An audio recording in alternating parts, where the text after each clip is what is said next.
Amén. Sigamos adelante como hermano Salomón ha estado motivando y animando, aleluya. Y esa es la mejor decisión que debemos tomar cada día, seguir adelante, gloria a Dios. Todavía hay un trecho que recorrer y con la ayuda del Señor lo vamos a recorrer hasta el final. Les invito para que abran sus Biblias, hermanos. Vamos a la meditación de la palabra de Dios y aprovechar el tiempo. Gloria a Dios. El Señor tiene muchas cosas que compartirnos y hoy no es la excepción. Capítulo 10 del Evangelio de San Mateo.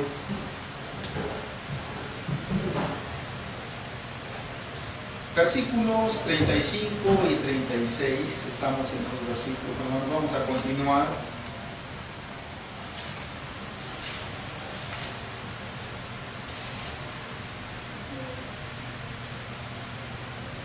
El tema que estamos viendo es paz no, espada sí.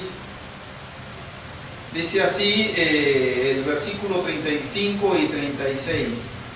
Porque he venido para poner en disensión al hombre contra su padre, a la hija contra su madre y a la nuera contra su suegra. Y los enemigos del hombre serán los de su casa. Amén. Hermanos, tomen su asiento, gloria a Dios. El Señor Jesús ha estado ocupando una larga sección en el consejo que le ha estado dando a sus apóstoles para que concienticen bien el precio que tiene que pagarse por seguirle a Él, pero más que nada tiene que concientizarse más bien el precio viéndolo en el sentido inverso. El precio mayor, infinitamente mayor que tiene que pagarse el no seguirle al Señor Jesús. Eso es algo que tiene que considerarse con seriedad, gloria a Dios.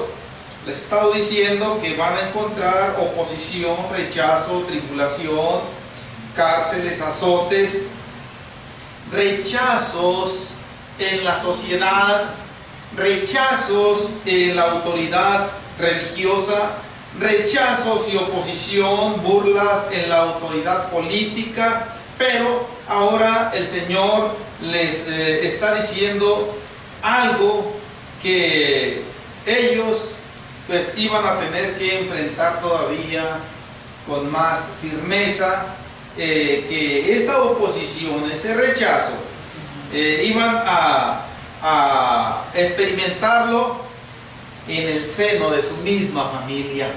Y es ahí en donde estamos nosotros ahorita, en este punto, viéndolo, mis hermanos.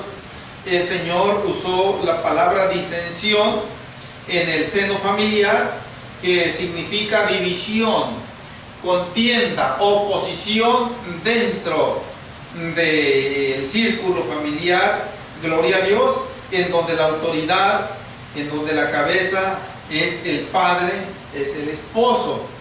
Ahora, yo les dije en la predicación pasada que esta experiencia la íbamos a ver en dos secciones o de dos enfoques.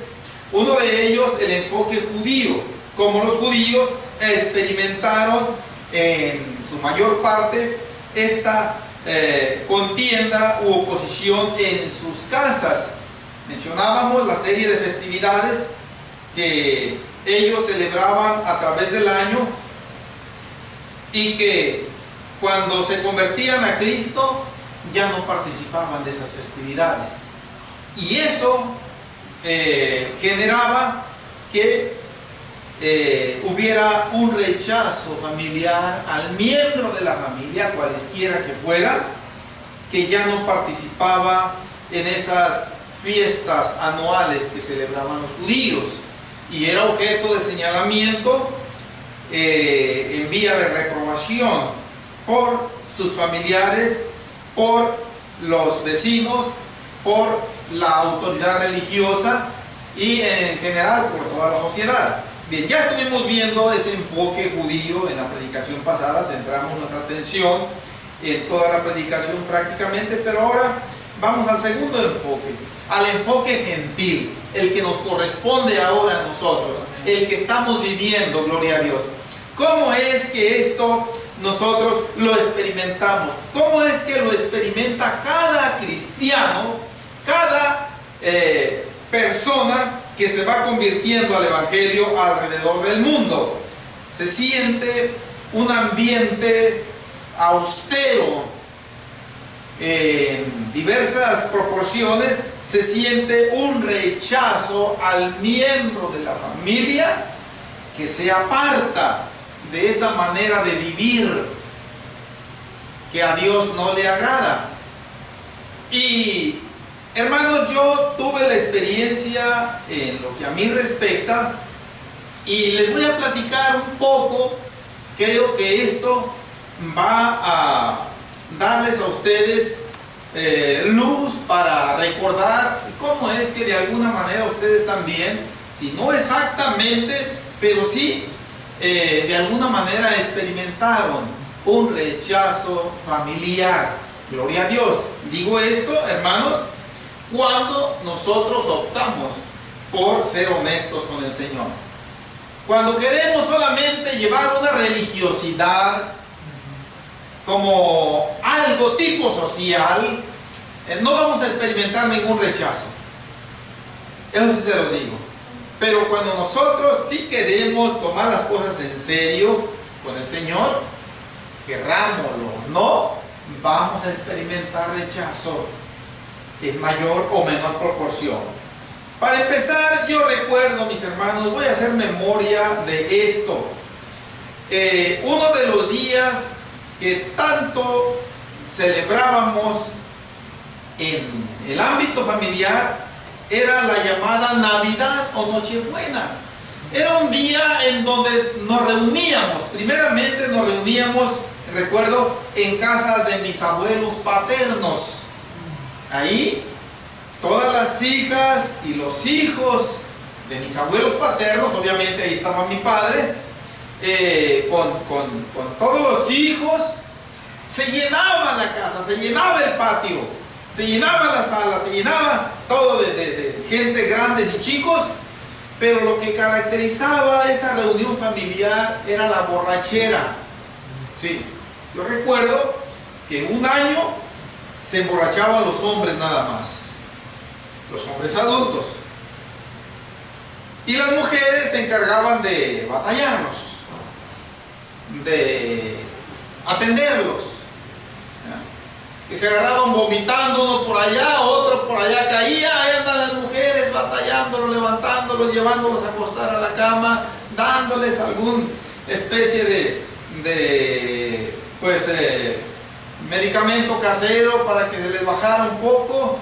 Y bueno, al siguiente año eran las mujeres las que se emborrachaban y los hombres las cuidaban, y así.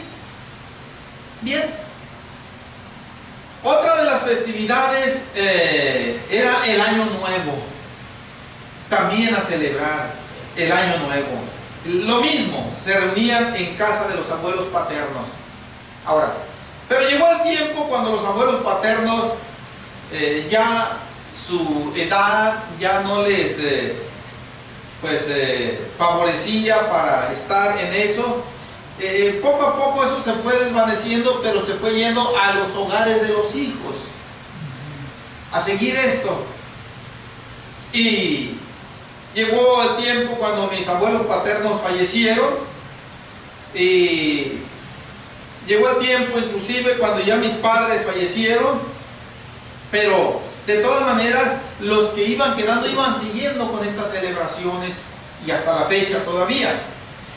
Otro de los festejos que tanto se atendían durante el año era el irse a alguna playa, a algún lago, a algún lugar en la llamada Semana Santa. Y otra vez la familia, reunirnos todos para irnos a pasear, en donde pues más que nada era un desenfreno en el pecado todo esto, hermanos. Después había otro día muy significativo que celebrábamos en casa, ya en casa de mi padre, que era el día 7 de agosto. Ese era el día de San Cayetano. Y ese día, pues como mínimo, mi madre mataba gallinas, mataba guajolotes, hacía mucha comida, y toda la familia allí a celebrar a los Cayetanos. Mi padre se llamaba Cayetano, yo me llamo Cayetano, y éramos el objeto de la celebración. Ahí venían los regalos, en ocasiones empaquetados, en ocasiones sin empaquetar, pero ahí estábamos, y la borrachera no faltaba, hermanos. Otro día a celebrar, en lo particular mío, era el 16 de abril, el día en que yo nací, el cumpleaños llamado, mis hermanos, y que también parte de mi familia se unía a la celebración. Ahora, pero un día el Señor Jesús tuvo de mí misericordia. Cuando yo ya no podía dar un paso más en esa vida vieja, yo ya no tenía un mañana que esperar. Yo ya les he dado mi testimonio. Yo me iba a suicidar de un balazo en la cabeza, mis hermanos, porque yo esa vida ya no lo soportaba. Pero el Señor tuvo de mí misericordia, me rescató, me estorbó en ese caminar, y me hizo ver que había una vida mejor, y puso delante de mí evidencias claras, palpables, que a mí me constaban, la vida de otros hermanos que habían sido los mismos demonios, podemos decirlo así, con estas palabras comparativas, y que de pronto ahora iban, mi hermano, a la iglesia, a los cultos. Eso para mí había sido un acontecimiento que solamente Dios podía hacerlo. Ahora, pero sigo yo en lo que respecta a mi testimonio, cuando yo empecé a sentir esa disensión en mi familia, no en mi familia particular, en mi casa, puedo decirlo, no en mi esposa, mucho menos en mis hijos, ellos estaban pequeños, pero en casa de mi padre. Yo recuerdo que yo ya no participaba en aquellas celebridades navideñas llamadas, y me empezaron a extrañar. ¿Y Cayetano qué pasa con él? Y Cayetano ya no va a poner para comprar las botellas de licor, de vino, etcétera. No, me ausenté yo ya. Cuando se llegaba la celebración del Año Nuevo, igual. Cuando se llegaba esa celebración de Semana Santa, igual. Bueno, ¿qué está pasando con este muchacho? Ya se nos fue. Yo les tuve que decir la verdad. Es que yo no puedo celebrar eso. Yo entendí por la palabra de Dios que eso a Dios no le agrada. Bueno, pues si no vas a venir, cuando menos manda algo de dinero para los gastos. No, pues vendría siendo la misma prácticamente, le decía yo.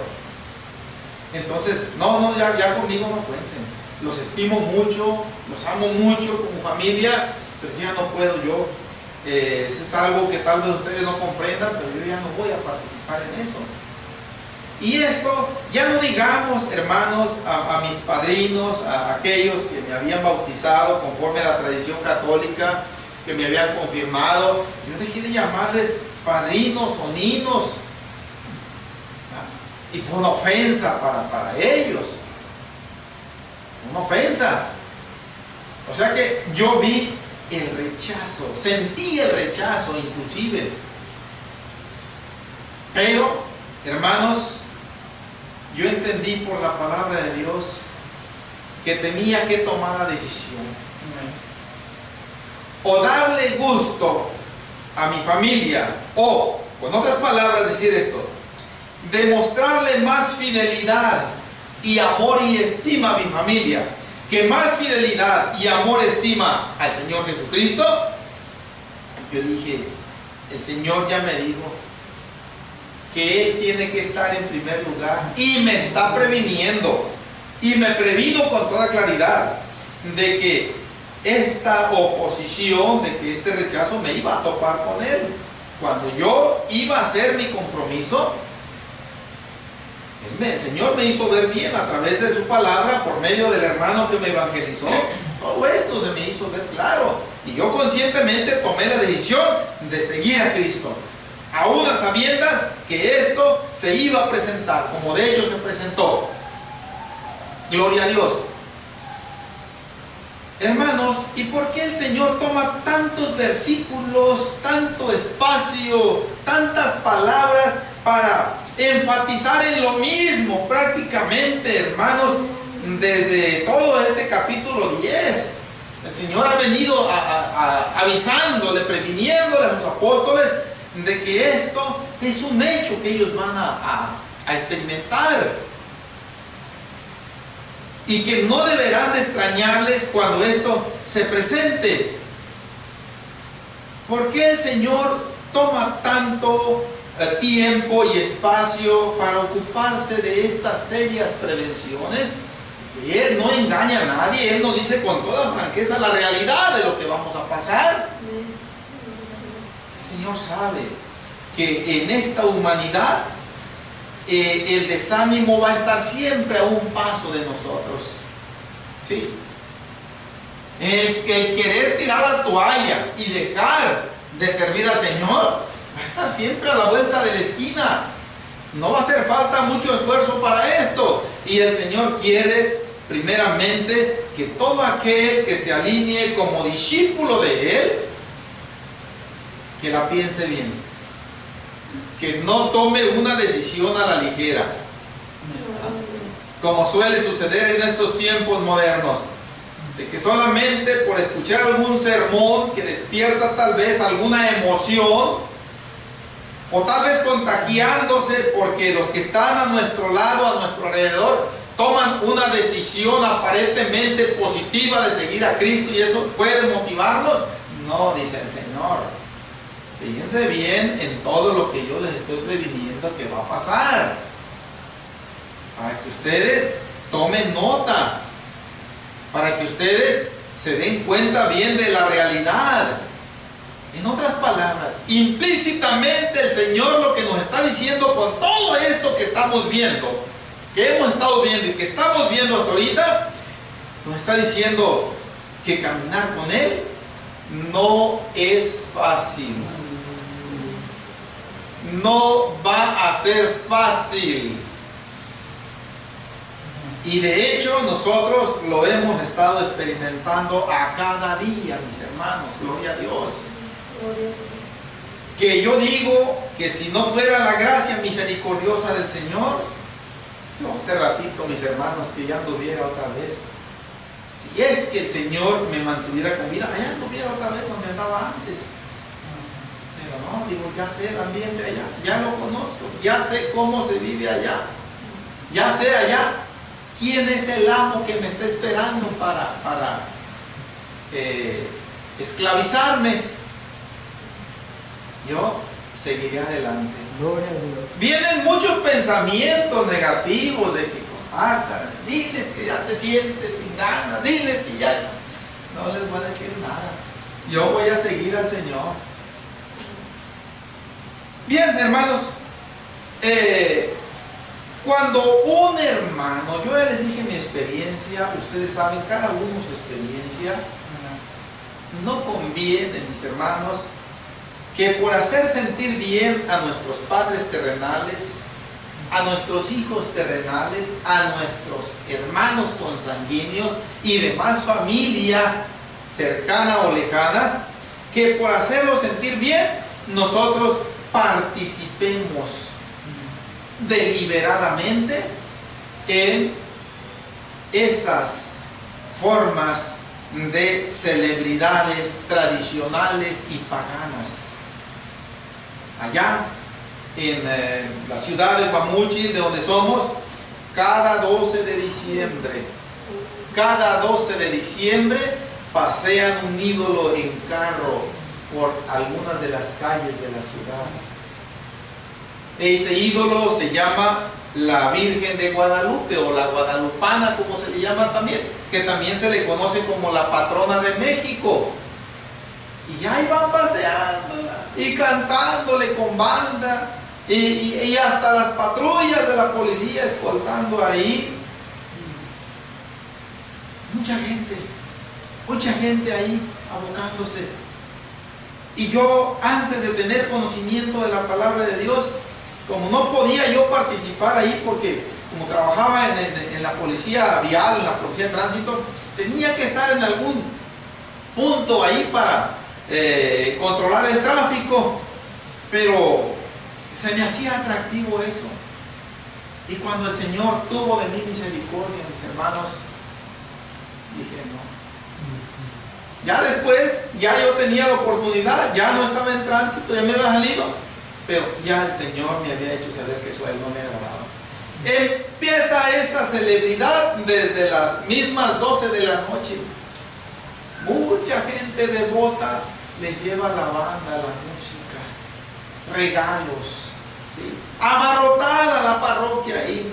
Bien.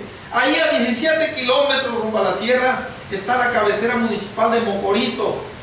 Ahí otra fecha del año, ahí pasean a otro ídolo. Es la patrona de Mocorito, decían allá. Y hermanos, en cada una de estas celebridades, de alguna manera o de otra, muchos cristianos participaron.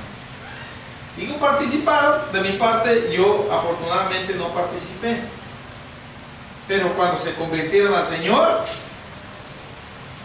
dijeron no.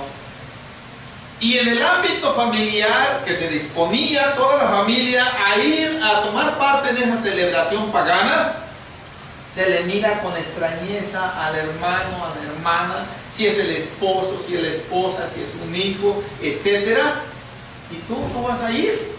No. Yo no voy a ir ya, porque el Señor Jesús me ha hecho entender de que a Él no le agrada eso, de que es abominación ante Él. Y ahí salta lo que el Señor menciona aquí con la palabra disensión. Empieza esa disensión en la familia. Sí. Otras celebridades que había allí y que sigue habiendo allí en nuestra ciudad, Guamuchi, Sinaloa, el llamado carnaval. Carnaval. Decían, yo le escuchaba decir a los hermanos de más tiempo que eso significaba carne a Baal, carne al diablo. Y literalmente eso es lo que pasa ahí. Que signifique o gramaticalmente eso no lo he yo corroborado, no es así, pero en la realidad eso significa carne a Baal, la borrachera, la prostitución, la idolatría, el robo. Cuánta gama de pecados se desenfrena ahí. Y ahí estaba yo, mis hermanos, hasta la 1, 2 de la madrugada. No, es cierto, yo estaba todavía en el mundo, pero no estaba yo con el ánimo de participar ahí. Estaba por obligación, porque yo tenía que estar en algún punto para controlar el tráfico, tanto de vehículos como de personas. Y veía que señoras, porque esa celebración se lleva a cabo en febrero, en esos días, qué coincidencia, ya hace poquito calor ahí, pero en esos días de carnaval se deja venir una olita de frío que calaba hasta los huesos en la noche. Yo miraba a señoras con niños en los brazos, otros niños en la mano, soportando ese frío en las madrugadas, decía yo. Yo, si no estuviera en este compromiso, en este deber, yo me fuera a la casa a dormir, a meterme debajo de la cobijita. ¿Ya qué andar haciendo aquí a estas horas? Hermanos, gente ya fuera de sí por la droga o por el alcohol, bailando públicamente en las calles. ¿Sí?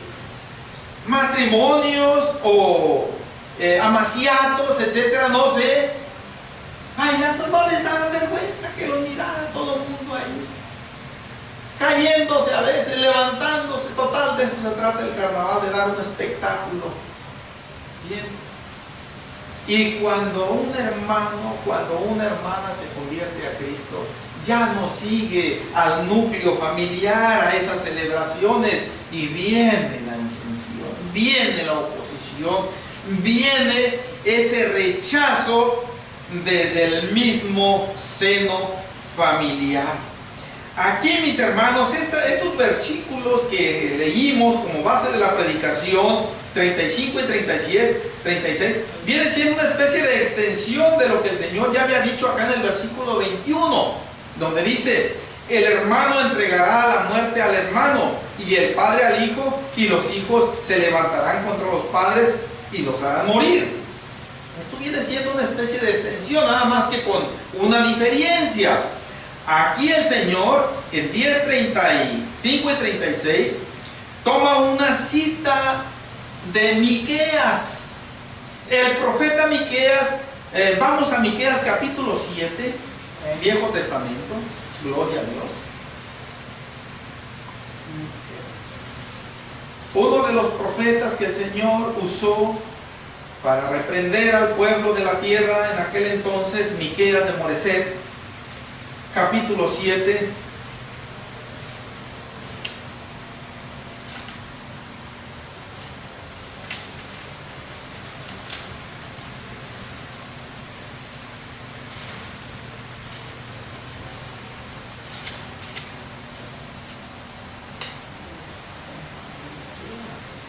Versículo 1 en adelante, Miqueas 7, espero que todos lo tengamos por ahí. Dice así: ay de mí, porque estoy como cuando han recogido los frutos del verano, como cuando han rebuscado después de la vendimia y no queda racimo para comer. Mi alma deseó los primeros frutos. Faltó el misericordioso de la tierra, y ninguno hay recto entre los hombres. Todos acechan por sangre, cada cual arma red a su hermano. Para completar la maldad con sus manos, el príncipe demanda, y el juez juzga por recompensa, y el grande habla al antojo de su alma, y lo confirman. El mejor de ellos es como el espino, el más recto como zarzal. El día de tu castigo viene, el que anunciaron tus atalayas, ahora será su conclusión. No creáis en amigo, ni confiéis en príncipe, ni de la que duerme a tu lado, cuídate. De la que duerme a tu lado, cuídate. No abras tu boca, porque el hijo deshonra al padre, la hija se levanta contra la madre, la nuera contra su suegra, y los enemigos del hombre son los de su casa. Miqueas le tocó profetizar por designio de Dios en los reinados de Jotam, Acaz y Ezequías, y él ve con tristeza la vida moral que se vivía en la sociedad, que se vivía en el pueblo de Dios, y finalmente que se vivía en el ámbito familiar, en donde todo se movía a base de soborno. Todos se habían corrompido. Empieza el profeta diciendo: ay de mí, es un ay de lamentación. Y lo que dice en el versículo 1, prácticamente de una manera ilustrativa, dice que aquella justicia inicial, aquella manera de vivir que tuvo Israel un tiempo para con Dios, se había desvanecido, ya no existía. Y dice, está como cuando en los viñedos, yo no he trabajado hasta ahorita, los que han trabajado en los viñedos o en cualquier otro tipo de campo frutal, se lleva a cabo la cosecha, pero siempre quedan algunas cosas tiradas ahí. Siempre quedan racimitos por ahí que se les escapan a los cortadores. Dice, después va una segunda pasada que se le llama, dice aquí el profeta, rebuscar. Aquello poco que quedó, pasa otra cuadrilla de trabajadores y deja pelón todo, dice. Así está ahorita la casa de Israel, dice. No hay ni un fruto de justicia, pero remacha en el ámbito familiar, dice. Esto se ha metido en los hogares.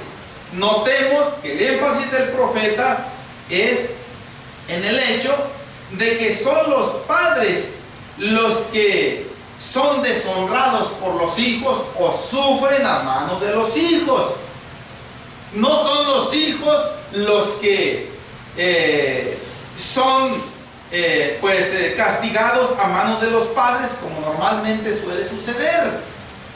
Entonces, cuando el profeta usa esta manera de presentar esa perversidad en el ámbito familiar, o sea que invierte, la autoridad menor se levanta contra la autoridad mayor, quiere decir que aún las relaciones más tiernas, más elementales, son ultrajadas.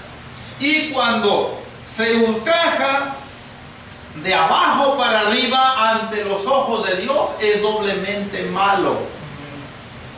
Ahora, el Señor Jesús, volvamos a Mateo 10. Cuando toma esta profecía de Miqueas y la aplica al evangelismo que van a llevar a cabo los apóstoles en el pueblo de Israel y posteriormente en el mundo gentil, dice que ellos van a pasar esa misma experiencia que se vivió siglos atrás en el pueblo de Israel. Pero ahora Él quiere enfocar a los apóstoles y enfocarnos a nosotros, hermanos, hacia algo muy importante. El Señor está diciendo que los apóstoles, al ir a predicar las buenas nuevas de salvación, estas van a provocar en los hogares un levantamiento de rechazo contra la autoridad suprema del Rey, del Señor Jesucristo. El Rey va a ser rechazado y sus mensajeros van a ser rechazados también. Sus mensajeros van a ser ultrajados, van a ser azotados. El Rey va a ser menospreciado por aquellos a quienes vino a salvar. Y el Señor quiere que los apóstoles vean esto. Hermanos, aquí los apóstoles todavía no alcanzaban a entender completamente estas palabras. Nosotros sabemos que el Señor Jesucristo llevó la cruz. Vamos a ir más adelante, esto solamente quiero anticipar un poco. Llegó a la cruz. Los apóstoles no sabían todavía esto, nosotros ya lo sabemos. Los discípulos aquellos no lo sabían.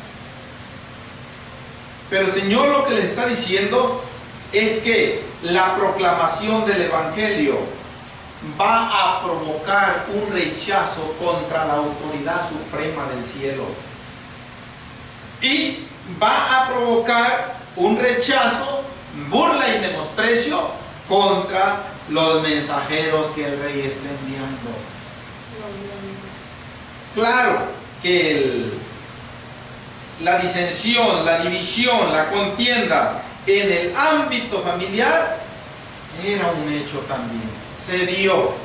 No sabemos nosotros de qué manera los apóstoles la sufrieron. El Señor Jesús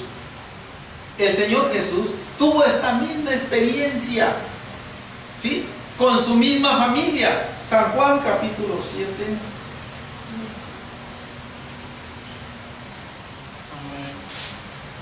Entre algunas de las citas que nos hablan de esto.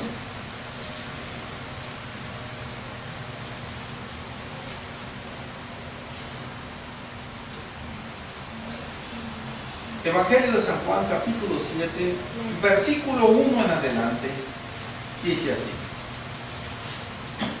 después de estas cosas, andaba Jesús en Galilea, pues no quería andar en Judea, porque los judíos procuraban matarle. Estaba cerca la fiesta de los judíos, la de los tabernáculos. Recuerdan, hermanos, que vimos esta fiesta, que una de las celebridades judías era la fiesta de los tabernáculos, que durante toda una semana salían de sus casas fuera de las ciudades o de las aldeas, y habitaban en enramaditas, en tiendas de campaña. Vaya, esa era la fiesta de los tabernáculos. Bien, verso 3: y le dijeron sus hermanos: sal de aquí y vete a Judea, para que también tus discípulos vean las obras que haces, porque ninguno que procura darse a conocer hace algo en secreto. Si estas cosas haces, manifiéstate al mundo, porque ni aún sus hermanos creían en él. Ni aún sus hermanos creían en él. Implícitamente el apóstol Juan está diciendo que sus hermanos en un momento determinado mostraron rechazo también hacia el Mesías. Y el Señor, habiendo tenido esta experiencia en sí mismo, sabía que los apóstoles también la iban a tener.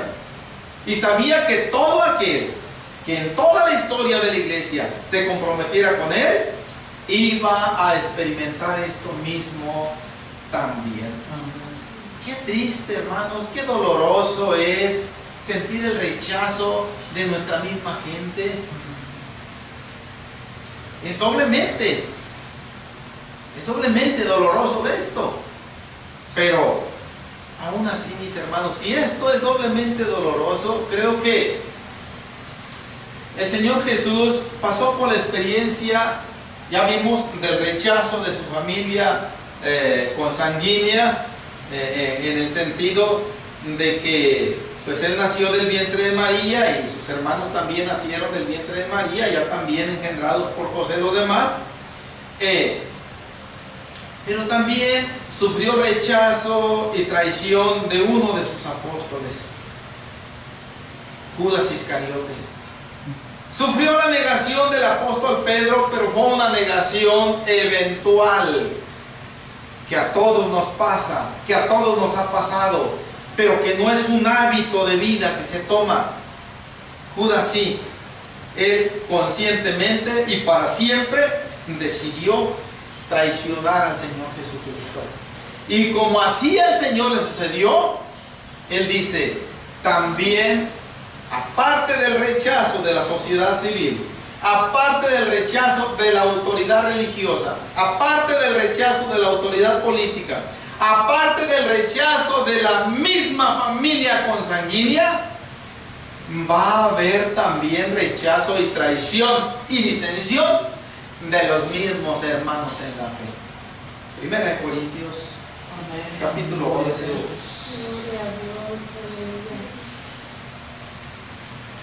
Todo esto el Señor nos está diciendo que tenemos que concientizarlo y que no vaya a ser causa de querer volver atrás. Capítulo 11 de Primera de Corintios, hermanos. Gloria a Dios.